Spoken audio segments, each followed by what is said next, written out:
Welcome to our house. This is the Screenplay Podcast. I'm your host, Evan Grennis, and with me as always, PGA Tour winner, Andrew Novak. What's good, everyone? First week of the playoffs is over. Some surprises, some not so surprises, and we got some football to talk.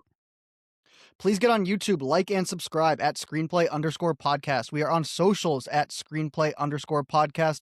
You can also check out our website, thescreenplaypodcast.com. On there, you can find our picks of the week early, guest list, merch, and more.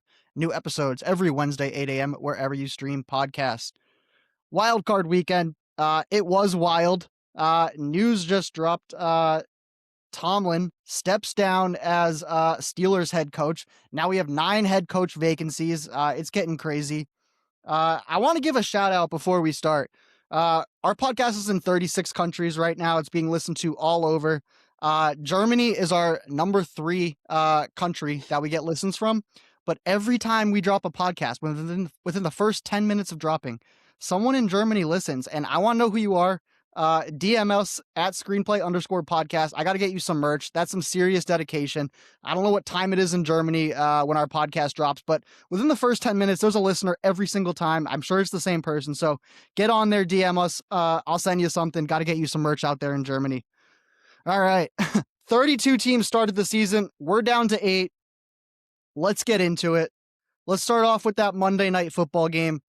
Texans defeat the Steelers 30-6. Tomlin steps down, obviously. He's lost 7 straight playoff games. End of an era in Pittsburgh. Let's talk about the game, though. That may have been one of the best defensive performances I've ever seen. In 2008, Texans head coach DeMeco Ryans sacked Aaron Rodgers. Fast forward to now, and DeMeco Ryans' defense was all over Rodgers again. What did you see? What was your observation out of this game? Yeah, that is the identity of that football team. This Texans team will go as far as their defense takes them. CJ Stroud is not really playing good football right now. He had a few decent throws in this game, but he's not protecting the ball particularly well, and he's missing some throws he should probably be making. So it's going to pretty much fall on this defense to carry, and that is exactly what they did in this game. Yeah, that defense looks good. That was the worst I've seen Stroud looked. Obviously, he wasn't taking care of the ball. It seemed to me like if he had a little bit more mobility, he'd be able to get out of the pocket and maybe like avoid some of these, dropping the ball that he had. I think he had 5 fumbles in this game, problems with the snap. Pittsburgh recovered 2 of them. It could have been a lot worse for the Texans on offense. But yeah, when Stroud came out his rookie season, we're like, this dude is the guy. Like, he's looking good. He's in year 3 now, and I think he's regressing. I mean, he's almost costing himself money with a new contract coming up in a year or 2.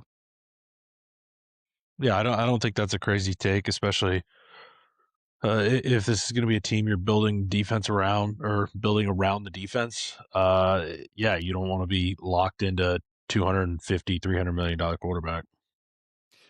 Pittsburgh this game, when I go through the box score, their numbers are absolutely atrocious. You can thank the Texans defense for that. 2 of 14 on third down, terrible. Only 175 yards, 3.1 yards per play, 2.9 yards per pass. I mean, they had absolutely nothing going on the offensive side for the Steelers. When you look at the money spent for the Steelers, they spend it all on defense. They've spent $150 million this year on defense. We can compare that to the Texans, $113 million spent. So if you're spending $150 million on defense, you got to be a little better than that. I think the Pittsburgh run started to end when they paid TJ Watt. What was that, last year or this year? They made him the highest paid defensive player at one point, I think before Myles Garrett got paid. But yeah, they're spending a ton of money on defense. With Tomlin gone now, I expect them kind of to switch things up in Pittsburgh, maybe start spending a little bit more on the offensive side. What do you think Mike Tomlin's going to do this offseason? I think he's a TV candidate. I think he could do something in TV, do well with that. He's been coaching a long time. I think, coaching is a full-time job, pretty much close to year round. I know there's a little bit of an off season here, but then you're gearing up for the draft, and then you're getting the rookies in, and then you're prepping the team. You got OTAs, all that stuff. So I think he's going to enjoy some time off, and reassess. I mean, he'll have options in coaching if he wants to come back to it later. I have no doubt. But yeah, I'd like to see him on TV. I think he could, you know, do pretty well on that. Yeah, I've seen a lot of coaches now like move into TV. They make a ton of good money doing that. They work 1 or 2 days a week, and they don't want to come back into coaching, realizing how sick the lifestyle is, the amount of money they're making. Still talking football, so I could definitely see him doing something like that. What about Aaron Rodgers? Do you think that was the last game we've seen out of him, or does he go somewhere else? Does he explore another team? Because with Tomlin leaving, this changing in Pittsburgh, like I can't see them bringing him back another year. What do you think Aaron Rodgers is going to do? Yeah, he's going to need the right situation to walk into. I don't really know. Like, how many people are really going to be willing to like put up with that? I think Tomlin honestly is like, if you look over the last 15 years or so, he's probably been the head coach in the NFL that's been able to put up with the most. I mean, he had a locker room with Le'Veon Bell and Antonio Brown, and we didn't even realize like crazy stuff was going on. And like, I think this was about as ideal a situation for Aaron Rodgers, and I don't know. He's gonna have to get lucky with a coaching staff that is willing to risk pretty much everything. The, the team that stands out to me in my mind is the Vikings. Just because of the quarterback situation they have there right now. I don't trust JJ McCarthy to get through 17 games. I can trust him to get through like 10 or 12 games. I could see the Vikings potentially bringing in Aaron Rodgers for 1 year. The only thing with that is then you start copying Brett Favre, Brett Favre goes from Green Bay to the Jets Maybe, to the but Vikings. It's like, oh, he's doing the same thing, but Rodgers what do you Rodgers isn't gonna put up with like a younger quarterback. Like he's not gonna do that. I'm not really sure Kevin O'Connell wants to put up with Rodgers. Like I think there's like personality differences here that are just not gonna work. Like if Rodgers is coming in, he's coming in with the ego of I'm the guy. I don't like that would if the Vikings were to bring him in, they would essentially be shipping out JJ McCarthy, which is fine, but that's what they would have to do. It's not like, hey, you're going to come back him up, and when he gets hurt, you get to go in the game. That's He's not going to I agree to think that. I think Justin Jefferson would be okay with it. Um, he's been got a Yep. bunch of quarterbacks being tossed around year after year. But Texans win this game. They will be playing at the Patriots in the next round. Let's go to your team. The Rams, they defeat the Panthers 34-31. Rams, they jump out to a 14-0 lead. I think we're all thinking the same thing here. We're like, oh man, another Panthers blowout incoming. But Bryce, T-Mac, Coker, they had other plans. After a blocked punt in the fourth quarter, Panthers take the lead. Rams go down on the final drive to score and win. They sneak out the 3-point victory. As a Panthers fan, how did you feel about this performance?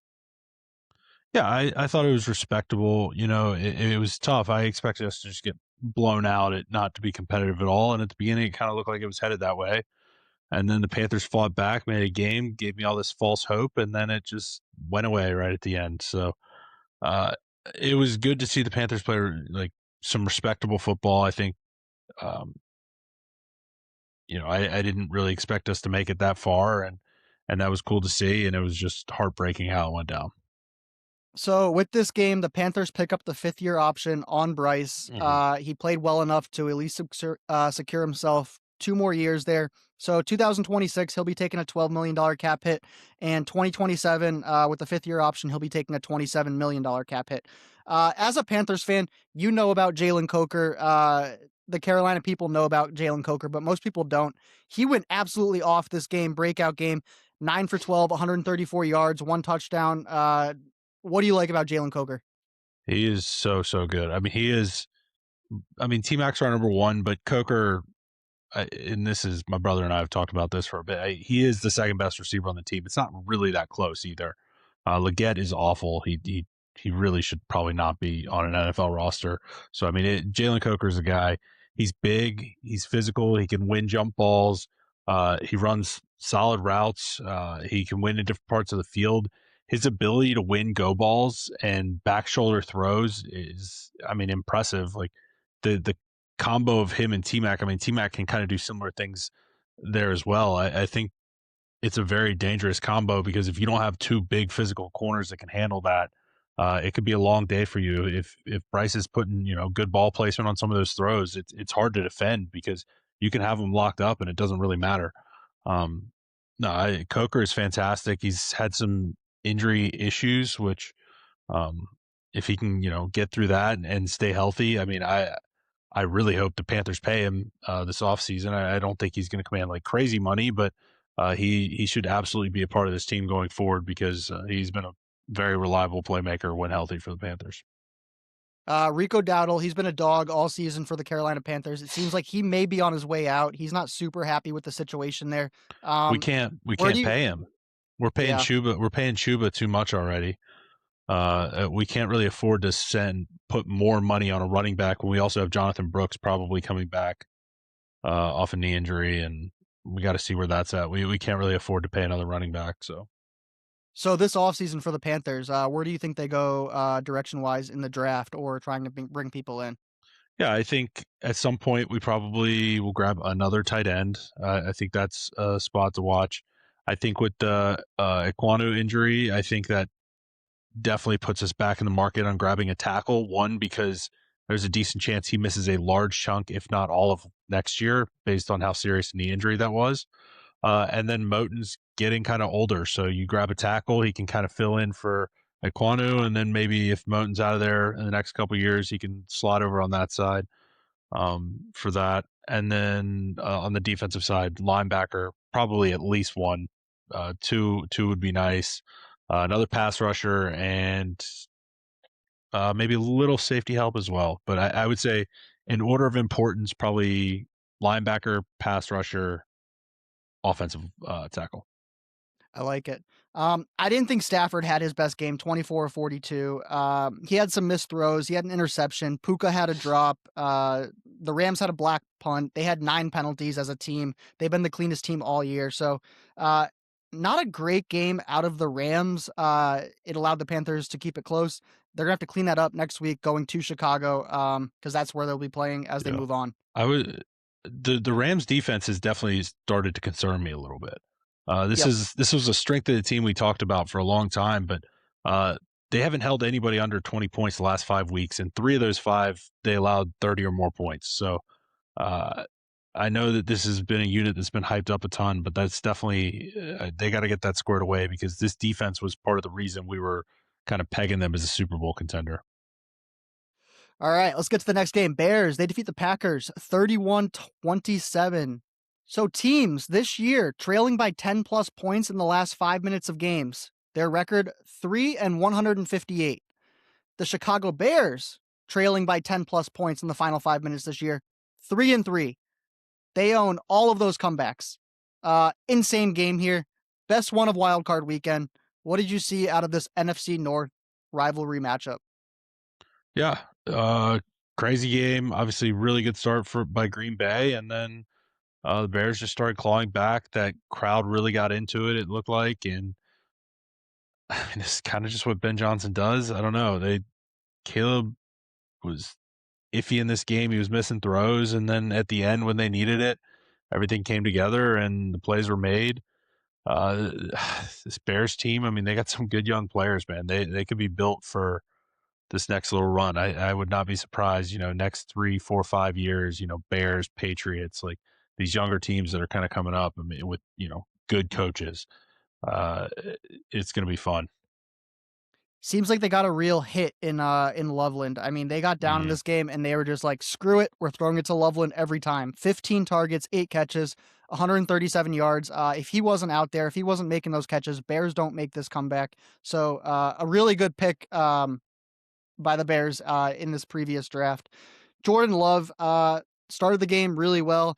I feel like some of these running teams do this a lot. The Packers, maybe the 49ers a little bit, where they get up and then they just kind of like stall out and they let the other team back in. When I look at the Green Bay running back situation, obviously they have Josh Jacobs, 19 carries, 55 yards. But I mean, Brooks and Wilson, 1 carry each, not many yards. What is Green Bay going to do going forward? Because like they're starting to turn into this team that every year, like they're nailing that 7th seed. They're getting in the playoffs, but like they're not doing much. Matt LaFleur's name is being tossed around on the hot seat. I think that's a joke, by the way. Like you're not firing Matt LaFleur. I think he's great there. What is your thoughts on Matt LaFleur in Green Bay, by the way? I think he's an elite coach. You don't fire him. I don't even think that that's really worth like putting any time into. At the end of the day, I think this Green Bay team, if they were just a little bit more healthier, they win this game. And going into next year, if they can stay properly healthy, I think they're like very comfortably one of the Super Bowl favorites. I think this is a very complete team when healthy. Um, this is a tough game. It's a rivalry game going on the road. And they came out well, and things just went south. I think, you know, when a team is down 15, 20 points, whatever it is, and you have Micah Parsons on the field, that's scary because you have to throw the ball. And if Micah Parsons knows you're throwing the ball and he's coming after the quarterback every play, that's not a good situation to be in. He's hurt. Caleb, I think he only got sacked once in this game. Like, that makes a difference. I mean, you get one strip sack fumble. I mean, game sealed. So I, I think that it's tough to kind of like say like, oh, well, if they had him, they would be here. Like it didn't happen. But I think next year we see a healthier Green Bay, and they win these kind of games. Yeah, they'll have Kraft back. They'll have Parsons Mm-hmm. back. If there's ever a situation where you're just like, just run it back, I wouldn't mind it It with was the Packers. definitely for Packers fans. It was nice to see Matthew Golden step up and make some plays because Yeah, man, he didn't do much at all this year. And I'm sure, fans were starting to be like, man, did we just waste that pick? And he looked good in this game. So I definitely think, like, obviously, losing to a rival, like, again, that's heartbreaking in the way it went. But I think there's definitely positives to look for because kind of anywhere you look, I think that next year it should be, improved, like guys getting healthy. Like this is a team that should be built to be very good next year. yeah. Matthew Golden, their first round pick, had no touchdowns all regular season. This week goes 4 for 5, 84 yards, has a touchdown, gets his first one. So he's somebody to watch going forward. Green Bay, if they can stay healthy next year, they'll definitely be a Super Bowl contender once again. So the Rams, next week they are going to Chicago. All right, Bills, they defeat the Jaguars 27-24. All I was hearing all week was how legit the Jags are. Don't get me wrong, like they're good. I think Liam Cohen did a great job this year. I think the Jacksonville fans like what he's doing there, but they don't have Josh Allen. Josh Allen is him. What did you see out of this wild card matchup? Yeah, this was a super close game. I really didn't feel like either team like really dominated. I thought the Bills' run defense was suspect at times, and maybe the Jaguars should have run the ball a bit more. But outside of that, everything felt very even. It was back and forth, and it just sometimes when it comes down to that, it really just ends up being one player. And in this case, it was Josh Allen. He went Superman at the end with the help of his offensive line, and maybe a little coaching mistake, in my opinion, at the end. But the defense ended up sorting it out and getting the pick there at the end and sealing away the game. But what did you think about them scoring with a minute left instead of trying to run a little bit more clock down, Oh man. especially with how the defense had been Yeah, suspect? I think with the Jags having no timeouts in that situation, you gotta at least knee it once, run the clock down a little bit because the Bills had some timeouts, the Jags had no timeouts. Like, I think if that's a regular season game, you do kneel it, you take that risk and you still punch it in. Maybe with the playoff pressure, McDermott's like, let's just get it in the end zone because if we take this knee, we run the clock down and we don't get it, like that's going to be a nerve-wracking issue. Yeah, I don't know. In the playoffs, that's tough. I think they probably should have taken the knee once, but Trevor Lawrence is on the other side, and I mean yeah, he's been good this year, but it's I'm not a Trevor Lawrence believer. So I was trying to like do the odds in my head because it's like if say he like basically takes the snap, dives forward, so then you're essentially at the 1 yard line or slightly inside the 1 yard line. You can run the and clock you run down. three tush pushes in a row, Right, you're you'd probably going to have get one of them. you'd literally because you would call your timeout, then you'd still have two more because the Bills had three timeouts. So you'd Yep. literally you'd get three attempts at a tush push with maybe 20 seconds left from the 1 yard line with Josh Allen, and it takes 30 seconds off. Now, they have Cam Little. Like, all they would need is 20 yards in their field goal range, basically. So, And I, the previous play, they got what, 11 yards on a QBC. literally, So, yes, literally like 10 yards. That so, was ridiculous. So, so yeah. I don't know. Either way, it doesn't matter in the end, but They definitely a still little got the win. coaching question mark there. Trevor Lawrence, he was great all year. Liam Cohen got him going in the right direction. He had a good fantasy year as well, but I tell you, I cannot trust and believe in Trevor Lawrence until he does it in the postseason and really has success. He had 2 picks this game. It probably cost him the game a little bit. Do you think the Jags can have repeat success next year and over the next couple of years with Liam Cohen and Trevor Lawrence? Yeah, I think so. I think this offense has good pieces to it. I think Parker Washington stepping up. I think people forget Travis Hunter is on this team. I think he's going to be a major part of this offense as well. May eat in like some of this Parker Washington production. I think you see sort of siphoned off to Travis Hunter, which is not necessarily a bad thing. Dude is very good at football. I think like it'd be super cool if they could figure out how to get Brian Thomas somewhat going again. I think that would open up a nice little, different aspect to this offense. Jacoby Myers was a nice addition, but I don't see any reason why this offense can't be very good for a while under Liam Cohen. I don't know if we'll see the defensive performance continue. Um, they were very good this year, and that kind of surprised me. I didn't expect this defense to be nearly as good as they were. I do think this defensive line should be solid.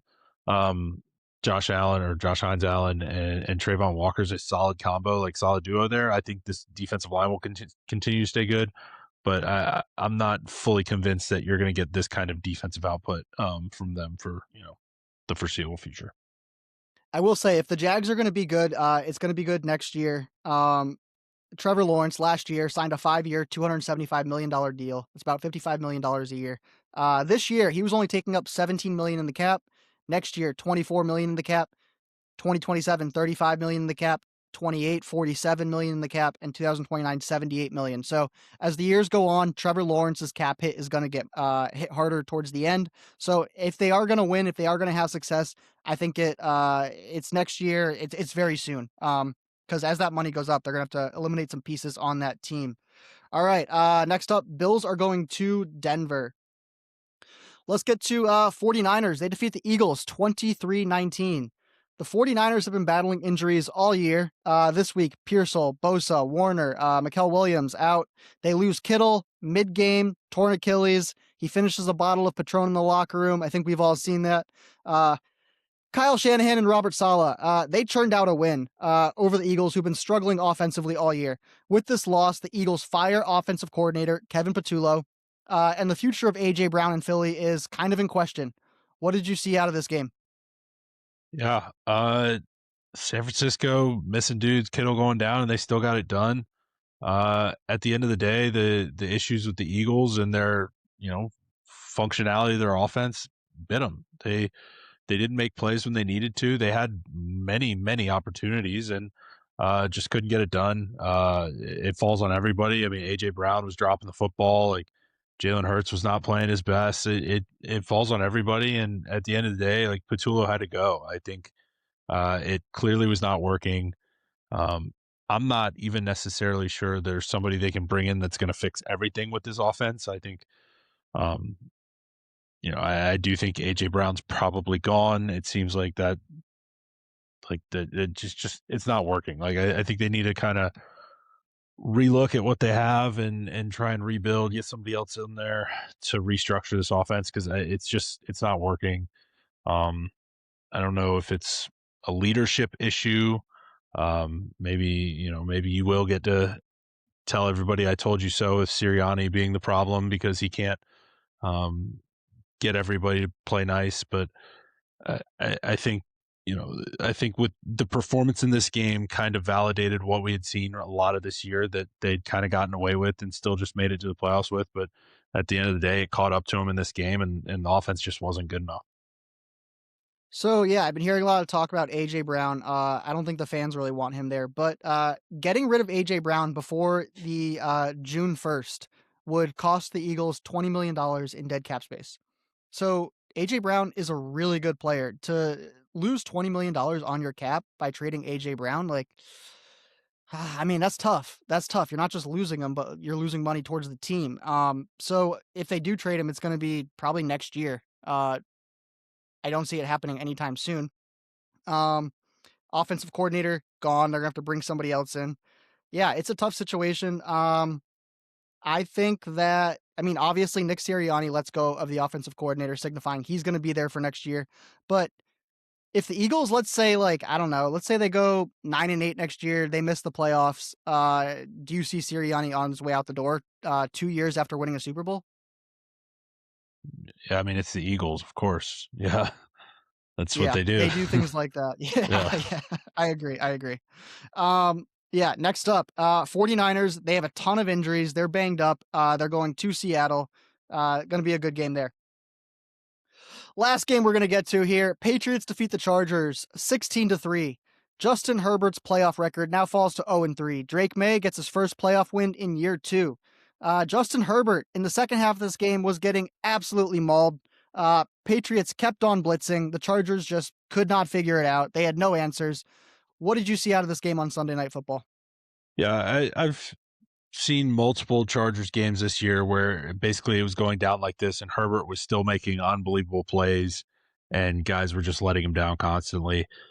This wasn't necessarily one of those games. I thought he was just quite bad in this game. Obviously, the rest of the team was a disaster. The offensive line's a disaster. His weapons didn't help him much, but uh, they did exactly like the Eagles and did what had to be done. Greg Roman had to be fired. He was awful. Um, Obviously, there were injuries and issues there, but Greg Roman's just bad. He's not a good offensive coordinator. I don't. He keeps getting jobs, but I don't think he's good at the job that he does. I know he had decent years in Baltimore, but like you had Lamar Jackson, prime Lamar Jackson. I could have had good years in Baltimore with that. So, no, I don't think his play calling is just uninspiring. Like I don't understand his usage of what he has. Like it had to happen. I think the Chargers offensive coordinator position should be a pretty highly sought after position. So I think they'll be able to get a quality candidate in there. But man, this was not a competitive game, and I think we both were on this game. I believe, or no, you didn't bet the Patriots, did you? I didn't bet the Patriots. You did. Well, you know Yeah, what? I did bet the you Patriots. did. Yeah, you I texted didn't. me before with alt line I didn't too. bet it on the podcast, but Yeah, before the game, I locked in Patriots minus 9.5. I was like, that's you know right. what? I'm feeling good about I this. I think the just Patriots are gonna.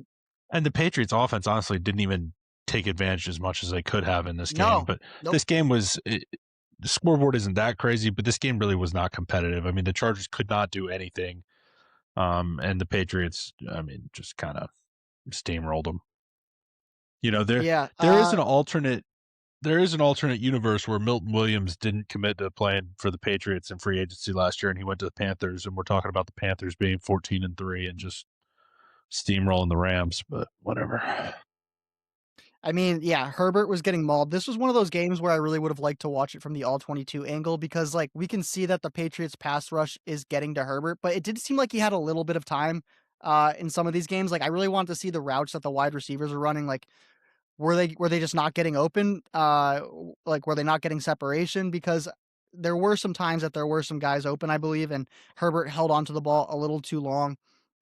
There was also a ton of injuries that the Chargers are dealing with. You know, both of their running backs, Najee Harris, obviously out earlier in the year. Omari and Hampton tried to go, but one carry for -1 yard, and then he was out of the game. Yeah. So they were left with Vidal. Obviously, Joe Alt, Slater, they've been out for the year. So all four of those players in likelihood will be back next year. Um, Chargers should have another good year next year. You got to keep Justin Herbert upright. Um, it doesn't matter how good you are at quarterback. Like if your offensive line is trash, like you struggle. We've seen Patrick Mahomes in the Super Bowl get blown out twice when his O line is not good. So Patrick Mahomes, the best quarterback in the NFL, if you don't give him an offensive line, he struggles too. So you got to get that offensive line fixed up for next year. They have the pieces; they just need to be healthy. Next up, Texans. They are going to the Patriots. All right, let's get to some coaching talking points. Harbaugh was fired last week. A lot of rumors going around. He's doing interviews pretty much everywhere. Where do you think Harbaugh is going to land?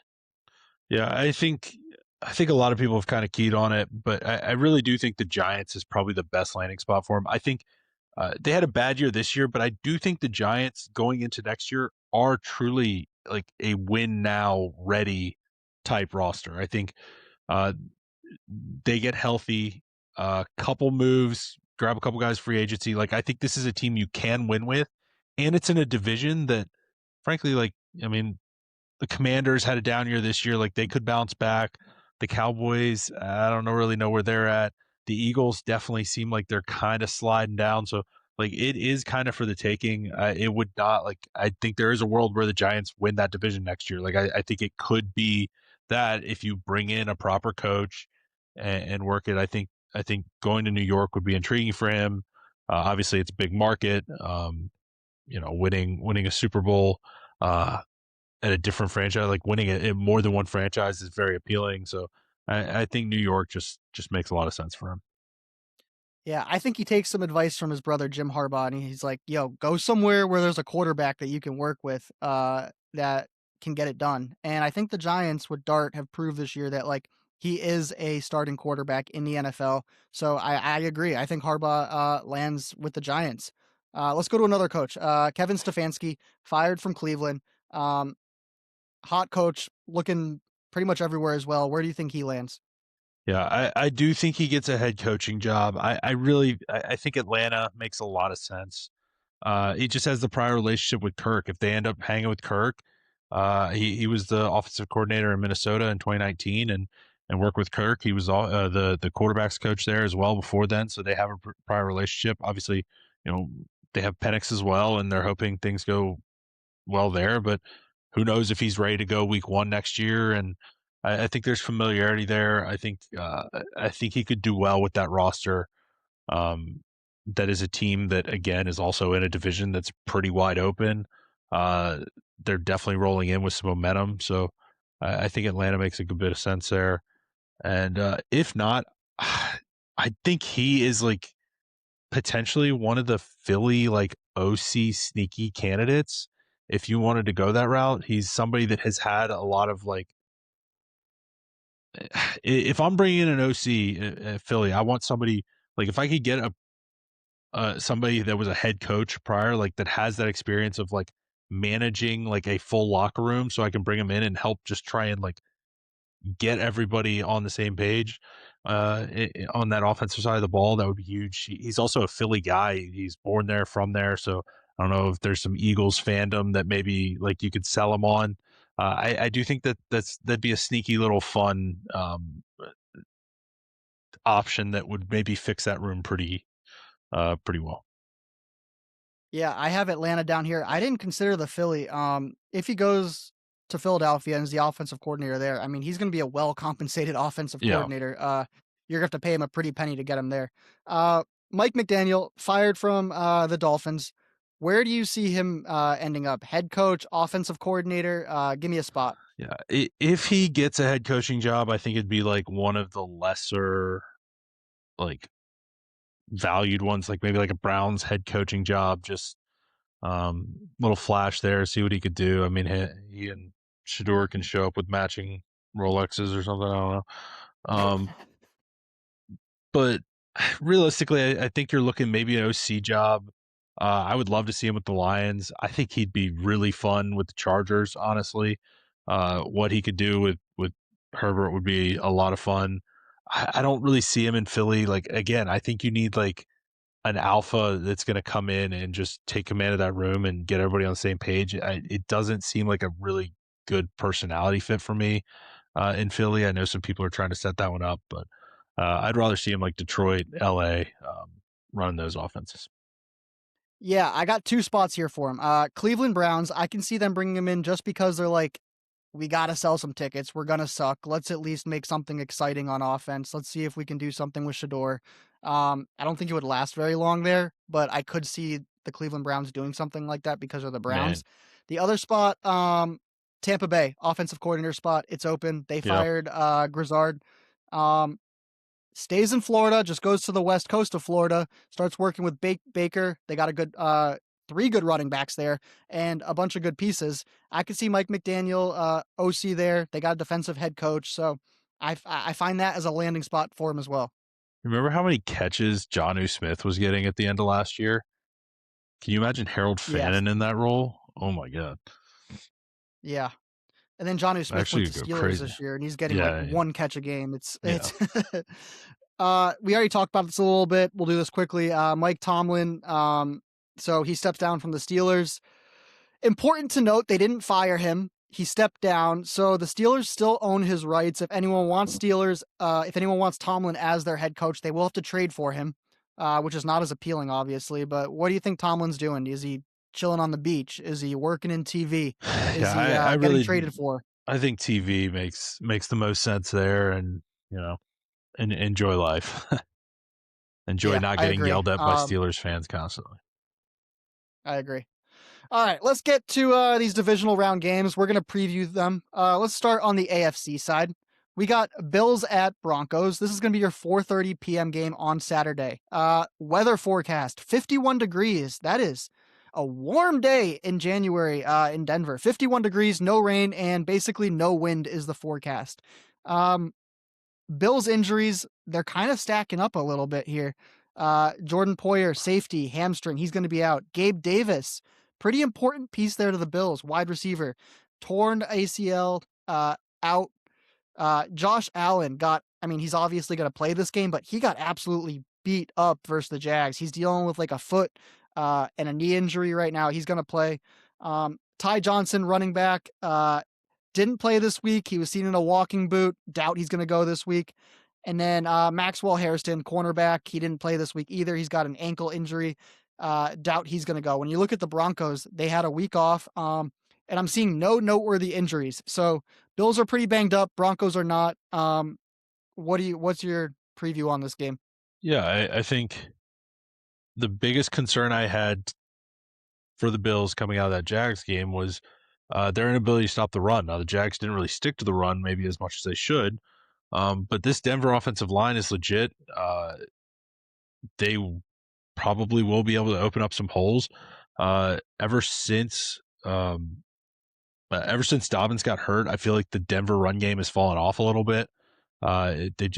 It hadn't quite gotten going with RJ Harvey at that kind of level yet, but I think they'll be able to run on Buffalo. It's just will they be as committed to sticking to it and possessing the ball? I think keeping the ball out of Josh Allen's hands is definitely a good thing. I think Denver will be able to run, but will they commit to it? Will they stick to it well enough to kind of dominate this game? And then on the other side, will Buffalo's playmakers, if any, be able to step up? I mean, they're so injured right now. They had another wide receiver, Shavers, I believe, tore his ACL as well in this game. He Yep. continued to play in the game after tearing his ACL because that's like a normal thing to do. But yeah, he'll be out. So they don't have much as far as pass catchers, and it's going to pretty much just come down to Josh Allen having to brute force it against this defense. Yeah, so Buffalo, their rush defense, ranked number 28. They're allowing 136 yards per game. Like you said, though, the Broncos' rush offense, it's middle of the pack. It's number 16, 118 yards a game. So they will be able to run on this Buffalo defense. The passing defense, though, for Buffalo, it's number 1. They only allow 150 yards passing per game. So I do think if the Broncos find some success, it's not going to be through the air. It's going to be on the ground. Bills have a ton of injuries, so we'll see what happens there. But yeah, this is another game where like Buffalo's weapons are out and Josh Allen's a little dinged up and he's going to have to go out there and be Superman, as we all call him every week. All right, let's get to the other AFC game. We got Texans at Patriots. This is going to be your 3 p.m. game on Sunday. Weather report, we're seeing 37 degrees, 25% chance of rain. Wind is looking 10 to 20 miles an hour. Patriots injuries. Christian Gonzalez goes out of this game with a concussion. What I'm seeing is that he's doing pretty well in concussion protocol. He probably should be back this week. Last week versus the Chargers, he was freaking locking up everyone. I saw a route Quentin Johnston ran and then broke back to the ball. Gonzalez broke before him. He was like predicting these routes before the wide receivers were even breaking. So Gonzalez concussion should be back. We'll see. On the Texans side, we get Nico Collins concussion as well. Definitely a worse concussion. I'm seeing probably less than 50% chance Nico Collins I'd be goes. surprised. That one did not look good. Yeah. So Christian Kirk obviously went off this week. But Nico Collins going out, that's going to be a tough one. If Mhm. Gonzalez is playing and Nico Collins is not, and Gonzalez shuts down one side of the field, the way Stroud is playing, that's going to be an interesting matchup. So the Texans defense obviously looks really, really good. They have the number one defense in the NFL, only allowing 277 yards per game. They get pressure on the quarterback. They got to Rodgers quickly. They look really good. Drake May, though, under pressure. I got to read some of these off. Drake May under pressure this year. Completions, first in the league under pressure, 101. Pass yards this year, 1,500 under pressure. That's first. Pass touchdowns under pressure, 11. That's first. Passer rating under pressure, 104.4. That's first. So if there's a quarterback in this league that's handling pressure very well, it's Drake May. He's seeing it. He knows where to get the ball. So I really like this matchup for the Patriots. If the Texans are getting to Drake May fairly quickly, what do you think? Yeah, I agree. This is two good defenses meeting. I think it's gonna, again, I keep harping on it, but like, will either team be able to run the ball? I think these are two good run defenses. It's not easy to run on either team, but if any team can get something out of their run game, I think that'll open up some things for the passing game. And then I think the biggest key in this game, because I do think it'll be low scoring, it's going to be who can avoid those turnovers, who can avoid giving somebody a short field, and who can avoid giving up a possession. I think the turnovers in this game are going to be huge, and um, right now I think one of these teams has been a little bit better at avoiding that than the other. So uh, yeah, I don't see this game getting much into the 20s. Like, I think this could be 17-13. Like, I do think this is kind of scrappy, lower scoring, like true like slugfest. This could even be like a bit of a punter's battle. I mean, it could be kind of back and forth, really fighting field position. So it's going to be really, really important to hang on to the ball. Ramondre Stevenson, get some ball security drills in this week, please. I think this is good classic NFL playoff football, and it's definitely going to be fun to watch. Yeah, both rush defenses are solid. Patriots are number 6 rush D, only allowing 100 yards a game. Texans rush defense number 4, only allowing 93 yards per game. I mean, this past week we saw CJ Stroud constantly letting the ball on the ground, and Drake May got a little bit like that way too. Drake May didn't play great this past week, letting the ball on the ground. So yeah, whichever quarterback keeps both hands on the ball, limits the turnovers, will have the more successful week. Let's go over to the NFC side. We get 49ers at Seahawks. This is going to be your 8 p.m. on Saturday game. I'm seeing 37 degrees up in Seattle, 4 to 10 miles an hour of wind. So great night for some football in Seattle. We've been talking about the 49ers injuries. They're banged up. So George Kittle, Achilles, obviously going to be out. Ricky Pearsall, knee. Still, he's trying to go this week. I'm seeing he's probably going to be out. Fred Warner, linebacker, they're saying he's not going to be able to go this week. And then Seahawks on their side, they have the week off, and I'm seeing nothing noticeable. Nothing noticeable for injuries for them. What's your preview for this NFC matchup? Yeah, I think a lot of it's just going to come down to what can San Fran even do on offense. They're going to have to score in this game, and with no Kittle, that really handicaps what they can do in the run game. The Seahawks run defense is elite, so they're probably going to have to throw the ball. And again, with no Kittle, that is a bit scary. So I'm very concerned for how the 49ers are going to be scoring in this game. It's going to be a tall task. I really think this is a big advantage to Seattle in this game, more so than any of the other games. Yeah, I'm looking down the board here on Seattle's numbers.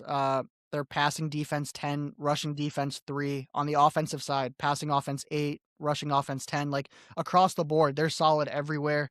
Um, yeah, with Kittle out, uh, they're going to have to pull some trick plays. Jawan Jennings might have to throw 2 touchdowns this game. I mean, I wouldn't be surprised to see Kyle Shanahan draw something up and keep it close, but I mean, everything says to me like blowout Seattle, just based on the injuries, based on the numbers.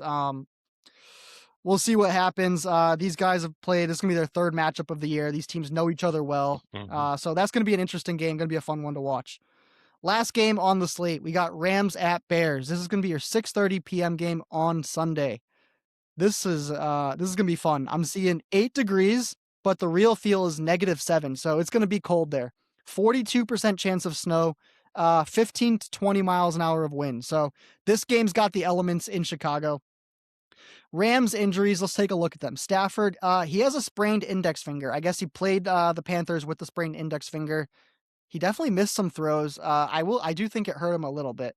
Terrence Ferguson and Josh Wallace, they both missed the game versus the Panthers. It looks like they're going to be back and playing this week. Witherspoon, cornerback for the Rams, he goes out with a shoulder injury. He's going to be out. On the Bears side, only 2 big injuries, but they're big. They lose a linebacker, TJ Edwards, torn Achilles. He's going to be out. And then they lose their left tackle, Ozzy Trapilo. Torn patellar tendon, out. So losing your left tackle, never good. Losing your left tackle in the playoffs, even worse. What's your preview for this game? Yeah, I think in this game, like the biggest key for me, I think the Rams defense is going to have to step up.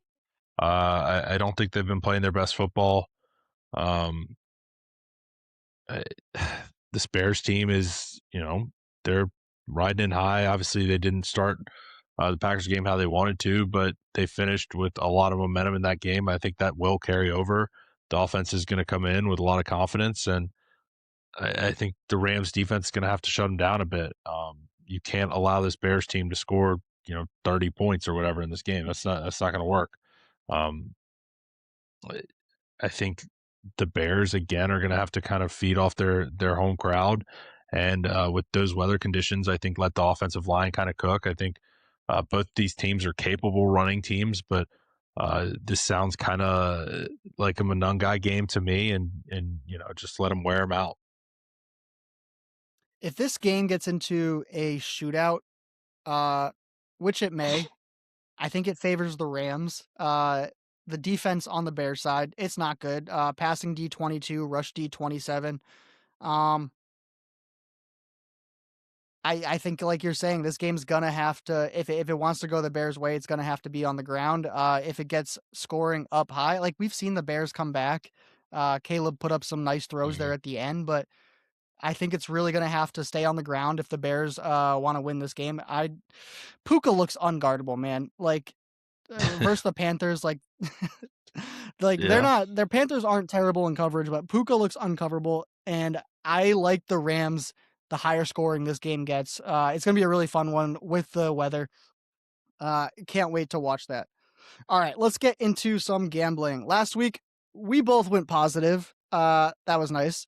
We both took Rams, that was a miss. We both took Bears, that was a hit. I took Bills and hit. You took Pats and hit. We both went 2-1. Overall, on the year, I am 31-26. You are 30-27. The slate this week, we just went through it, but Saturday, 4:30 p.m. Bills at Broncos. Broncos -1.5. Saturday, 8 p.m. 49ers at Seahawks. Seahawks favored by 7.5. Sunday, 3 p.m. Texans at Patriots. Patriots favored by 3. 6:30 p.m. on Sunday, we get Rams at Bears. Bears getting 3.5. What are your 3 bets of the week? Yeah, we'll start off with that first game. Go ahead and give me the home team. I'll take the Broncos -1.5. I do think they're able to run the ball against that Bills team. Uh, I think Buffalo is just a little too dinged up. That run defense really scares me in that one. I think Denver wins that game. Then I'm going to jump to Sunday. I'm taking the Patriots -3 against Houston. I think Stroud turns the ball over a few times in this game, and it really costs them. Again, I do think it's low scoring, but I think this is Patriots, like 21-10, 17-10. I think they still cover this spread and win that one. And then lastly, I'll take Chicago on that Sunday night +3.5 at home. I think that they will be able to exploit this Rams defense enough. I think they're going to be riding high. This Chicago team feels, I feel like they're like a bit young. They don't realize I think they're almost like too dumb to realize the position they're in, and they just kind of keep riding the momentum. I like it. All right, I'm going to start off with that first game as well. I will take the Broncos -1.5. Reading through the injuries, what the Bills are dealing with, seeing their rush defense, I just don't think the Bills can get this one done. I'm taking Broncos -1.5. I'm going to go to the second game on Saturday. Uh, Listen, everything on paper says to me that the Seahawks are going to blow out the 49ers. I don't think it's going to happen. I think Kyle Shanahan's going to draw something up. I think Robert Saleh is going to, keep it close on defense. This is a playoff game. The Seattle Seahawks haven't played a game in a while. Give me the 49ers +7.5. This is the third time they've played this year. I understand there's a ton of injuries, but 7.5 in the playoffs in a divisional round to a team you played for the third time. I'll take the 49ers +7.5. Last one. I'm going to go with my home team here. Patriots -3. I have the score written down here 17-10, just like you said. I think the Patriots offense is just better than the Texans offense. I think they're two good defenses, but I think Drake May under pressure can perform a little better. Under pressure of the D line can perform a little better than CJ Stroud can. So give me Patriots -3. Lock them in. All right. Got a lot of good games this week. Wild card weekend was sick. I expect this weekend to be even better. You're a Miami Hurricane fan. You got That's another right. game in there that you're pretty Big pumped about. game on Monday. I'm already stressing about it. So thanks. Please get on YouTube, like and subscribe at screenplay_podcast. We are on socials at screenplay_podcast, and you can check out our website, thescreenplaypodcast.com. New episodes every Wednesday, 8 a.m., wherever you stream podcasts. We appreciate y'all listening, and we will see you next week. Any last words? No, man. You just mentioned it, but go Canes in that one, please. Get it done. I've been waiting 23 years. I feel like I'm going to be waiting 23 more years for the Panthers ever to do anything productive. So I saw the opening line was 7.5, and I was like, damn, like, no respect there for Miami. What's the line at Indiana now? is good. I I don't think it has moved a ton. I think the initial people, I think some people were talking about it going out a little bit. Yeah, it's 8.5 right now. But Whew, wild. yeah, holding All right. still. We will see y'all next week.